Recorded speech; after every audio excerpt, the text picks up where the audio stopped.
សណ្ដែកកំប៉ុងបានជួយជនជាតិអាមេរិកឲ្យរួចផុតពីការអត់ឃ្លានកាលពីអតីតកាលជនជាតិអាមេរិកស្ទើរតែទាំងអស់សុទ្ធតែធ្លាប់បានបរិភោគសណ្ដែកកំប៉ុង corn bean ទាំងអស់ព្រោះវាជាអាហារដែលអាចទុកបានយូរញ៉ាំបានភ្លាមៗនិងមានសារធាតុចិញ្ចឹមគ្រប់គ្រាន់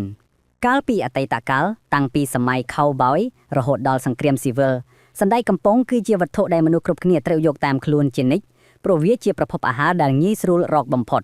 បន្ទាប់មកនៅក្នុងសម័យដែលសេដ្ឋកិច្ចអាមេរិកធ្លាក់ចុះដល់កម្រិតទាបបំផុតនិងអំឡុងពេលមានសង្គ្រាមលោកសណ្ដែកកំប៉ុងបានត្រឡប់មកដើរតួជាវីរបុរសដែលបានជួយសង្គ្រោះប្រជាជនអាមេរិកម្ដងទៀតដោយសារតែវាជាអាហារដែលអាចធ្វើឲ្យឆ្អែតបានទាំងក្រុមគ្រួសារ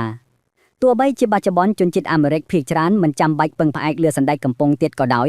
ក៏សណ្ដែកកំប៉ុងនៅតែទទួលបានការពេញនិយមហើយថែមទាំងក្លាយទៅជារបបដែលត្រូវតែមានគ្រប់ផ្ទះទៀតផងដោយសារតែសណ្ដែកកំប៉ុងអាចយកទៅធ្វើម្ហូបបានច្រើនមុខនិងអាចចូលគ្នានឹងមុខម្ហូបជាច្រើនប្រភេទ